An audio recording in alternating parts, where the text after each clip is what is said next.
Hello and welcome to Advocate, a podcast channeled by ASEAN Parliamentarians for Human Rights, or APHR. On this channel, we're delving into some of the most important human rights and democracy issues affecting Southeast Asia. And if you like what you hear, please check out our two earlier series, Parliamentarians at Risk and ASEAN's Rakhine Crisis. My name is Oliver Slow, and I'm APHR's Media and Communications Officer. Welcome to our series, Myanmar Anatomy of a Coup, and Episode 4, International Relations. This series takes a close look at the major players in Myanmar's current context. Speaking with a broad range of people, both inside and outside the country, we aim to better understand these actors' mindsets, interests and motivations, with a view to identify measures that the international community, including those here in Southeast Asia and further afield, can take to put an end to the military's chaotic and violent rule and ensure that democracy and the will of the people prevail. You can hear all about that in the final episode of this series, which will be released in the coming weeks. In earlier episodes of this series, we've taken a look at the major actors inside Myanmar amid the coup, notably the Myanmar military themselves, the Tatmadaw, as well as those resisting the coup, including activists, politicians, journalists, and members of the civil disobedience movement. In this fourth episode, we'll step outside Myanmar's borders and analyse the country's international relations, both before and after the coup. We'll look at those dynamics close to home, notably with China and neighbours in Southeast Asia, as well as further afield to countries with significant interests in Myanmar, including Japan, Russia, the United States, Australia, and the United Kingdom. As we all know, global diplomacy is a complicated issue, and the aim of this episode is to get a read on what these countries' motivations are in their relations with Myanmar. Thanks for listening.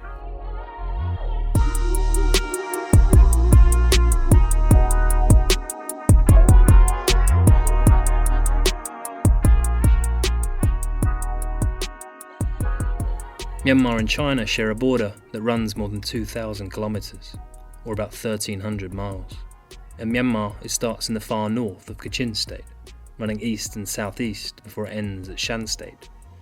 Nearly all of China's border with Myanmar straddles Yunnan province, a landlocked and until recently heavily impoverished corner of the country. The two countries often refer to the Pauk-Por relationship, a term coined in the 1950s to describe fraternal relations between Myanmar and China. Throughout the 20th century, however, the countries had a more complicated coexistence, particularly after the anti-Chinese riots in 1967, which heavily affected ties, as well as Beijing's support for the Communist Party of Burma, a fierce opponent of the Tatmadaw until that party's collapse in a mutiny in 1989. Beijing's support for the CPP had dwindled in the decade before the party's demise, and the China that emerged from the Cultural Revolution craved closer ties with its southerly neighbour. At the same time, the Myanmar military regime that took power following the huge anti-government protests of 1988 shifted its economic model away from complete isolation, opening up the private sector to allow foreign investment. There weren't that many takers, however. Most countries were put off by the junta's atrocious human rights record, but China was a rare exception, seeing an opportunity to boost both its trade and its influence. From 91 all the way up until 2010, 2011, China worked on developing a strategy that brought the Tatmadaw very close to the Chinese government and the Chinese military. That's Jason Tower, the Myanmar country director for the United States Institute for Peace, and a long-term observer of China, including Myanmar China issues. So it was really an effort to try to build a strategic alliance between really the two central governments and the two armies. And throughout that period, China developed and devised a number of strategic initiatives, all of which were premised on the notion that by harnessing Myanmar's economy to China's economy, that could give Southwest China really a big boost in terms of its strategic and economic development, but also could give China a strategic advantage by allowing it to have access to the Indian Ocean, where it could enhance its energy security and its logistics and transportation security by having an alternative route to the Malacca Straits. But for Myanmar's generals, this relationship eventually became too close for comfort. A major reason for them initiating a series of economic and political reforms that started in 2011 as part of their so-called roadmap to democracy was a desire to move away from China's sphere of influence and closer to Western countries such as the United States. This shift was demonstrated most heavily when in 2011 then-President U Thein Sein suspended the Mitsan Dam in Kachin State, China's flagship project in Myanmar, for the duration of his term. Months later, Hillary Clinton, in her capacity as the United States Secretary of State, made a highly publicized trip to Myanmar, followed a year later by Barack Obama, who became the first sitting US president to visit the country.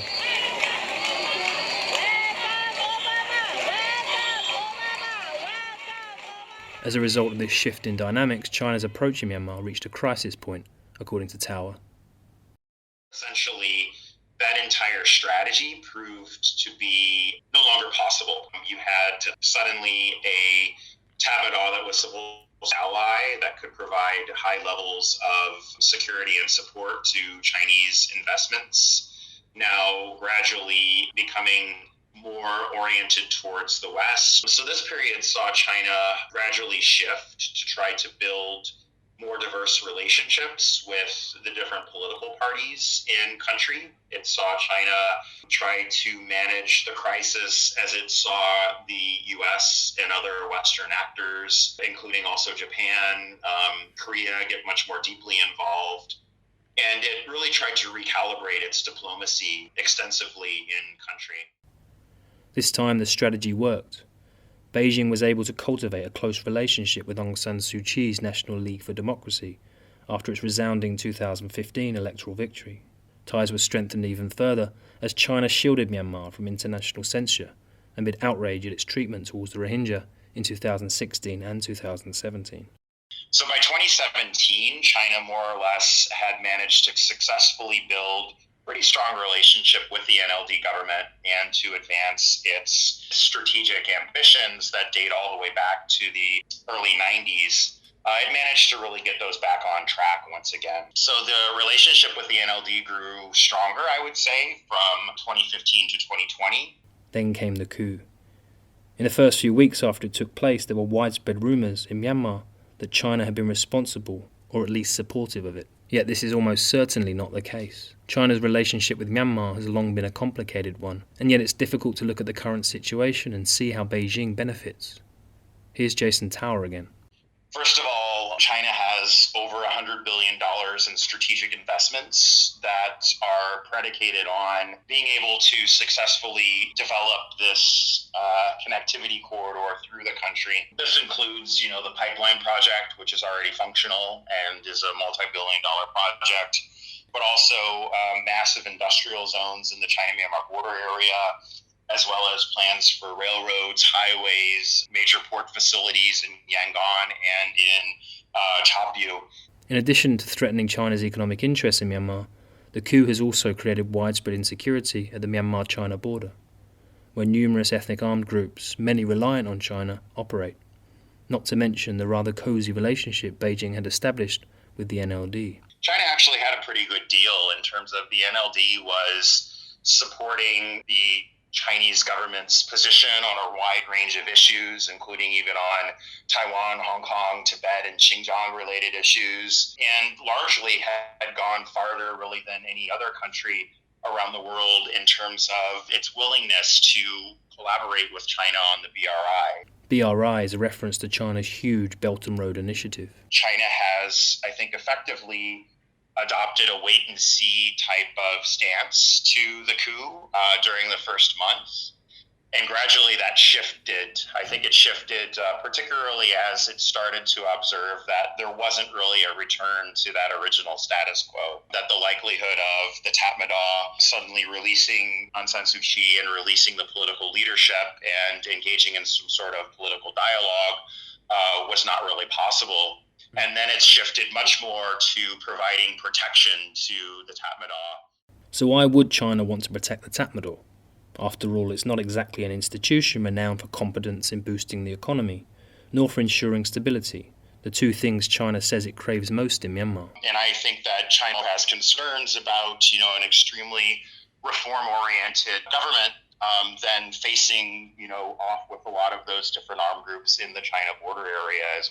Tower also argues that the impacts of a democratic victory in Myanmar will be felt even further afield for China. First of all, I've noticed that a lot of the reporting coming out of China, particularly from state media, emphasizes not the chaos on the ground, but it emphasizes more of issues around the Milk Tea Alliance and around so-called anti-China forces being present amongst the ranks of the protesters.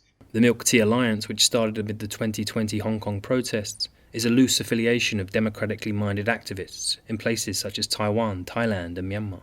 Much of its messaging is centred around criticism of what is perceived to be China's growing influence in these countries. A big part of this is that China is very worried that should these actors prove to be successful, so should they be able to topple the Tatmadaw regime, what would the implications of that be for China's position within ASEAN? I mean, would you then start to see something of a kind of spring movement across mainland Southeast Asia where you have largely authoritarian regimes? Would you then start to see some of those regimes affected by spillover effects in neighboring countries, which might put some limitations on China's ability to influence the direction that ASEAN takes? A question many have asked regarding developments in Myanmar is how do outside actors, in particular other governments, get through to Myanmar's notoriously insular generals and try to influence their behaviour?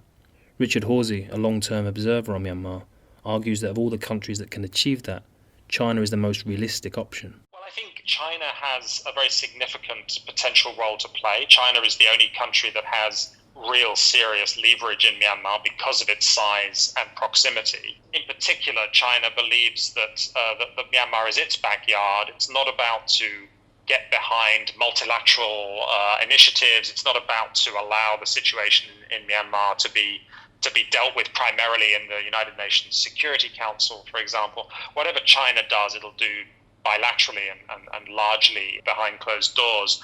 And China will certainly disappoint those who are looking for robust multilateral action, robust Security Council action. It'll frustrate those who are hoping that China might engage in public diplomacy and pressure, these kinds of things. I think it won't do that. But it is the country that has the largest levers here, and it isn't happy about this turn of events, for sure. As discussed in episode 1 of this series, Russia has been a major supporter of the Myanmar military since the coup, sending its Deputy Minister for Defence, Alexander Foreman, to the Armed Forces Day parade in Naypyidaw in late March.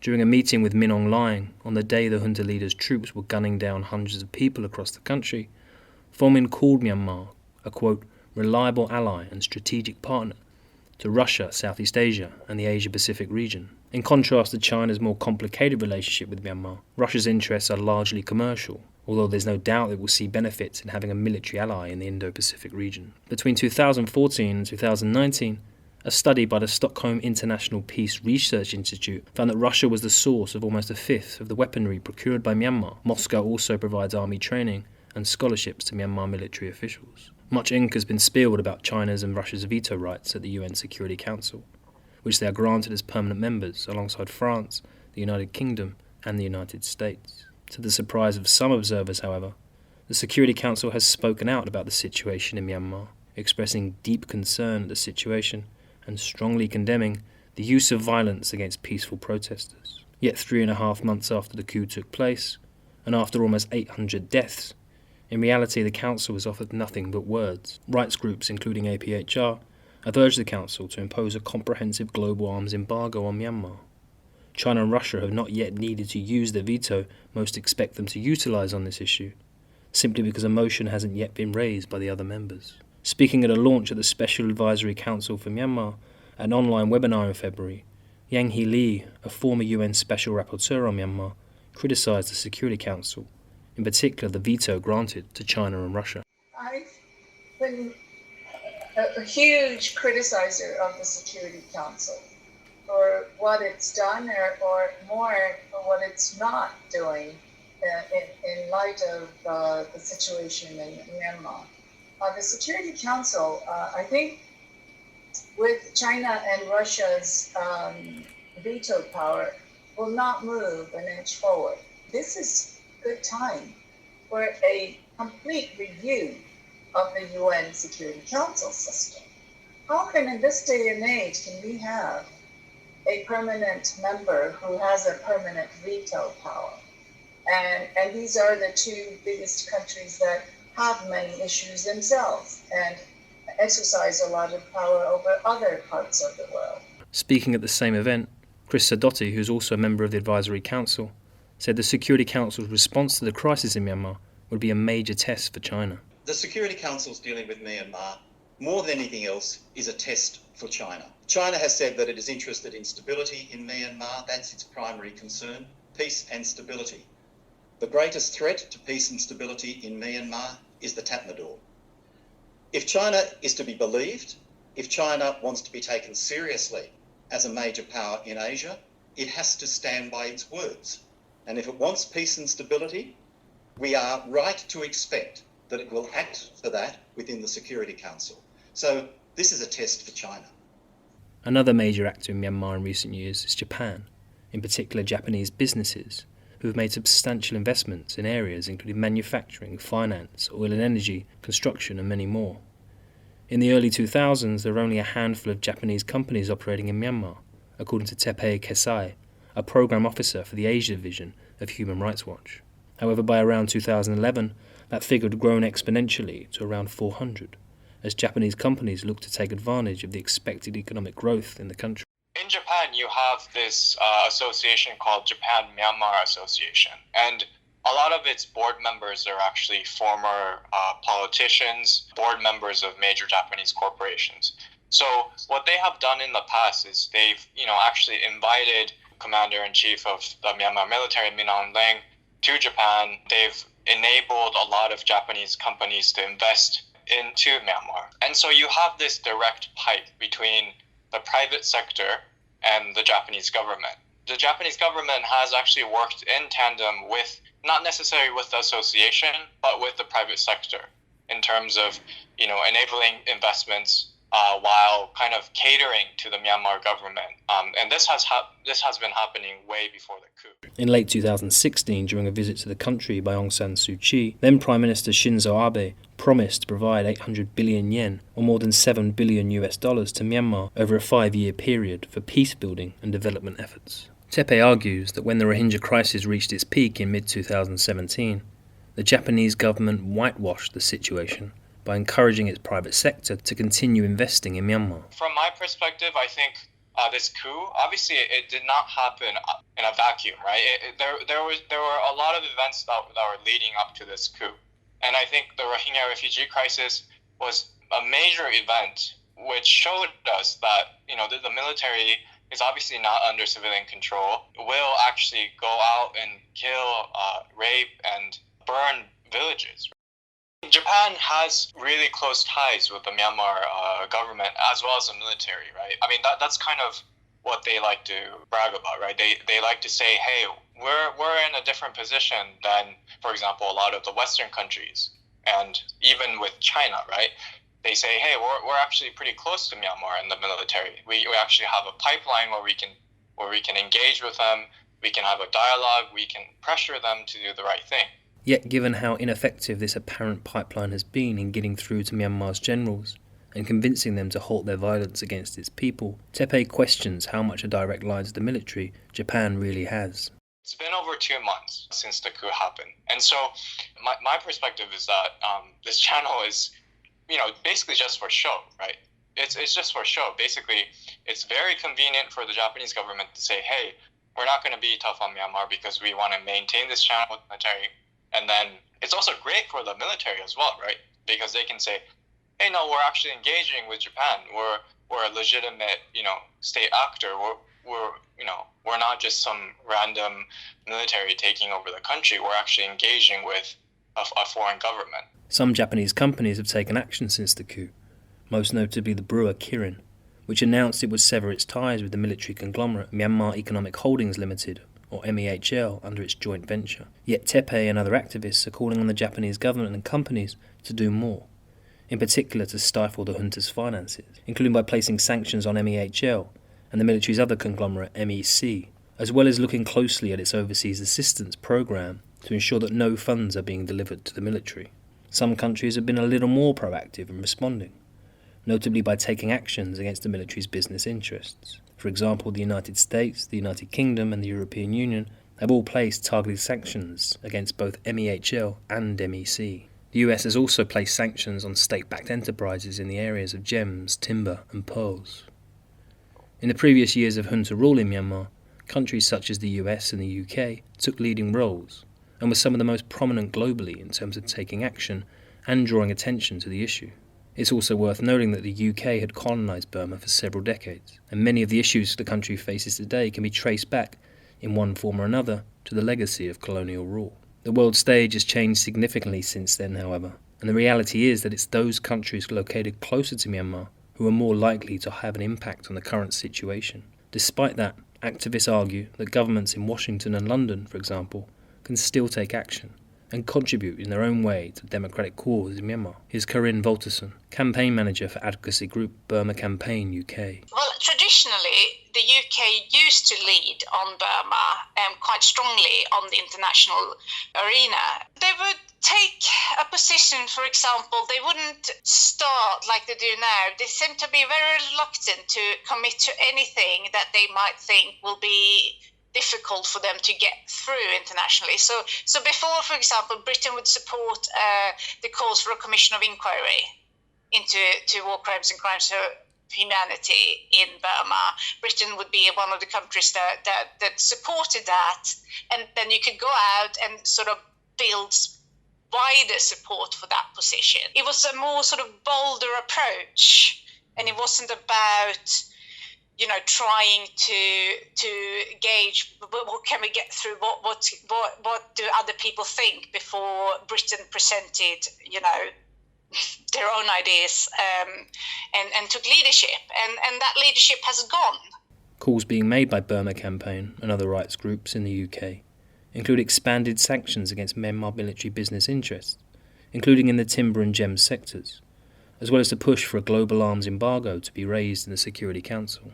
After all, the United Kingdom is the Security Council's penholder on Myanmar, meaning it takes the lead on the Council's statements and resolutions. They always revert back to, it would be vetoed by China and Russia. And yes, it would, but that doesn't stop them from taking a principled stand and sort of gather momentum and support for that position.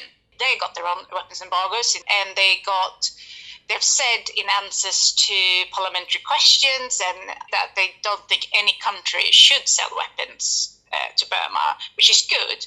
But then to take that further and actually actively start engaging with other countries that don't have weapons embargo, encourage them to do so, writing to them, talking to them. They're not doing anything. They're putting out statements, and then that seems to be it, without sort of doing the legwork to back it up. Australia has also faced questions for its response to the crisis in Myanmar, which has variously been described as sluggish and ineffective. It took Canberra more than a month to sever military ties with Myanmar, while it has still not placed sanctions on any military entities. Janelle Safin is a Member of Parliament in Australia who has long been engaged on issues related to Myanmar. The main thing is the financial sanctions, like raising them on a par with others, because it's like saying, and some people say, that won't make any difference. Well, it does. It's about Australia's posture in the region, Australia's posture to the friends. When you've got ASEAN leaders, arcing up and condemning, and, as weak as ASEAN sometimes is seen, but they're trying to do something, it behoves Australia to say something. Like, to put it in very simplistic terms, General Min Aung Hlaing is, Deputy General So Win, and, they've been bad boys. And they need to be called out on that behaviour. That's appropriate within international relations.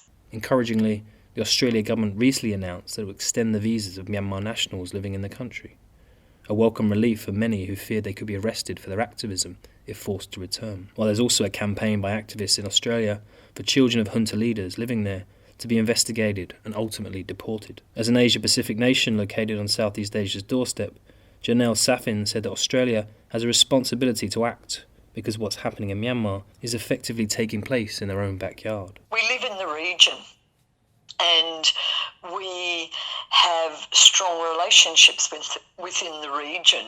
We trade in the region. There's defence issues, there's national security issues, economic issues, and, it's our backyard. So what's happening in Myanmar is happening in our backyard. She said that, as well as strengthening economic sanctions against the regime, Australia and other countries could lend their support for the Myanmar people in other ways. So just keep it alive. Don't let it go at some point, and don't go, oh, well, they've got the guns, so they're going to stay there in control, and really support the civilians of Myanmar. It was their election that's been stolen. They voted for the National League for Democracy and the other parties, but for the NLD to be government. So, we really shouldn't abide the stealing, the theft of that election. She added that countries such as Australia can also lend their support to the Association of Southeast Asian Nations, and not merely dump the crisis on the bloc for them to deal with. Of all the international players with a role to play in the crisis currently taking place in Myanmar, ASEAN has emerged as perhaps the most important, with many hoping the bloc would use its leverage and access to the generals to convince them to reverse course. Past precedent doesn't exactly inspire confidence, however. Since its inception in the 1960s, and particularly in the past decade as the region slips further towards authoritarianism, ASEAN has hardly developed a reputation for standing up for human rights, and has instead increasingly come to be viewed as a rich man's club. But credit where credit's due. Some member states, notably Indonesia, Malaysia, Singapore, and even this year's chair Brunei Darussalam, have shown initiative and leadership to try and push the other members into action. Other member states, however, have demonstrated a lack of desire to respond effectively. I have been deeply disappointed by my own government. I think Thailand should have taken the lead. That's Kasit Poromya, a board member of APHR and Thailand's former foreign minister. Whatever happened in Myanmar, if there were to be more, suppression, using of forces, and it might lead to some sort of armed resistance, then the first country that would be negatively affected would be Thailand. Refugees or political exile, I think the migrant workers, looking for better work and so on. The Myanmar military government would not be in the position to look after the common Thai and Burmese border. So there will be a problem of cross-border crimes of all sorts, including, I think, the smuggling of small arms and so on. So in that sense, Thailand would be directly affected by the coup d'etat. So the Thai government must be more forthcoming, must be firm in its commitment to democracy, to ASEAN, and must not be daunted, by being too considerate of the junta government and not to be considerate of the Myanmar people as a whole. Kasit was Thailand's foreign minister between 2008 and 2011, and in that role was heavily involved in ASEAN's negotiations with the then ruling junta in Myanmar to open up the country after decades of complete isolationism. At that time, especially in the year 2009, Thailand was in the chair, so I was very much personally involved together with the other 8 foreign ministers of ASEAN in pushing our counterpart, namely the Burmese foreign minister, for his government to adhere to the promises of the realization of the 7-point roadmap. We did most of our work in pushing for the realization of the 7-point roadmap more in the informal gathering, over a glass of wine, over a cup of coffee. We did meet so many times. So in that sense, ASEAN community as a whole was as I said many times, a midwife to the return of democracy to Myanmar. And now the joint work of the ASEAN community is being snatched away, taken away by the coup d'etat. So in that sense, ASEAN community has every right to intervene, to ask for democracy to be put back. ASEAN has intervened in the crisis in Myanmar, albeit in a way that has attracted criticism. In late April, it hosted a leaders' meeting on Myanmar at its secretariat in Jakarta, extending an invitation to junta leader Min Aung Hlaing, but not to members of the newly established National Unity Government. The summit was criticised as providing a veneer of legitimacy to the Myanmar military regime. After the summit, ASEAN's 10 member states established a 5-point consensus on the situation in Myanmar. It included calls for the immediate cessation of violence from, quote, all parties in Myanmar, seemingly ignoring the fact that it's the military that's committed the vast majority of the killings, as well as the need for dialogue, humanitarian assistance, and a special envoy on Myanmar that would visit the country to meet with all parties. Yet immediately after returning home, Min Aung Hlaing effectively scuppered the consensus. A statement published by his information ministry said the junta would, quote, give careful consideration to constructive suggestions made at the summit, adding that its priority, however, was to maintain law and order and restore community peace and tranquility. Like much else in the Myanmar crisis, there remain many unknowns about what will happen next. However, amid much criticism of the ASEAN summit, much of it deserved, one thing it has done has been to commit ASEAN to a course of action on Myanmar, however slow and frustrating that might be from the outside. Mo Tuzar, coordinator of the Myanmar Studies Programme at the ICS Yusof Ishak Institute, believes ASEAN's response to the crisis in Myanmar this time around is unprecedented. So I think what ASEAN is facing now with Myanmar, I think, is really unprecedented in the sense that here is a member state that where power has been seized illegally by a very brutal junta, and it seems that the efforts at ASEAN's quiet diplomacy, ASEAN shuttle diplomacy, somehow do not seem to be breaking through that stone wall that the junta has somehow put up. In the next episode, the final one in this series, we'll offer recommendations that international actors, including ASEAN, can take to help bring an end to the military's chaotic and violent rule. Before we do that, however, we'd like to close this episode with a look at why ASEAN in particular must take action to find a solution to the Myanmar crisis. The easy answer, of course, is that it's the right thing to do. After all, the Tatmadaw is killing peaceful protesters on an almost daily basis, including women and children, and locking up and torturing people for the smallest of perceived crimes. Last week it made owning a satellite dish illegal. Yet it would be naive to think that governments anywhere, not just in Southeast Asia but globally, take action because it's the right thing to do. Ultimately, any action they take must be in their best interests. And there's no doubt about it. An end to the current crisis in Myanmar is absolutely in ASEAN's best interest, on top of the chaos it will bring to the region in the form of increased instability, refugees, and the proliferation of illicit goods, including arms. There are even wider repercussions for the bloc if it doesn't take action on Myanmar and help it to reverse course. Here's Kasit Paromya again. I think it will weaken ASEAN as an entity. I think it will reduce the bargaining chip, the dignity, the respectability of the international community at large, and particularly all the dialogue partners of ASEAN, including the United Nations. There will be difficulties pertaining to cooperative activities, to the negotiation of the free trade agreements and so on. Janelle Safin, the Australian MP, raised a similar point. It's not just Myanmar, it's within the region. It's our region, and it's a broader regional issue that's impacting and spilling over. And there's a whole range of meetings and mechanisms that exist, and is it going to be appropriate to be sitting around the table with unlawful, illegitimate coup members? There's the Regional Economic Comprehensive Partnership, which is a trade agreement with 15 countries. Myanmar's in it, due to be ratified later this year. Are we going to ratify that with General Min Aung Hlaing? You know, there's all of these considerations need to go into the mix. So what are those measures that need to be taken?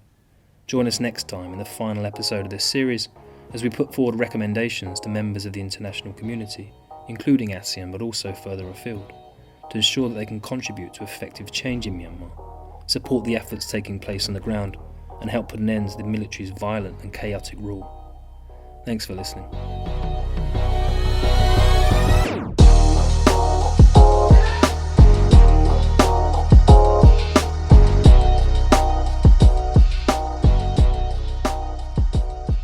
This episode of the Myanmar Coup was written and produced by me, Oliver Slow, with editorial input from Elise T.A. Daguset. For those who'd like to support the pro-democracy movement in Myanmar, you can contribute by visiting isupportmyanmar.com, and you can also donate to independent media outlets such as Frontier Myanmar and Myanmar Now. Links to these pages can be found in the show notes. APHR's work is supported by the Swedish International Development Cooperation Agency, or SIDA, the Norwegian Ministry of Foreign Affairs, and the Open Societies Foundation. This series is part of APHR's podcast channel, Advocate, which addresses some of the most important human rights developments in Southeast Asia. Please listen, share, subscribe and review wherever you get your podcasts. The final episode of this podcast series will be available in the coming weeks. And future series will look at climate change here in Southeast Asia, as well as a closer look at some of the countries whose human rights abuses often go undetected. For more information about APHR's work, please visit our website, aseanmp.org. Thanks for listening.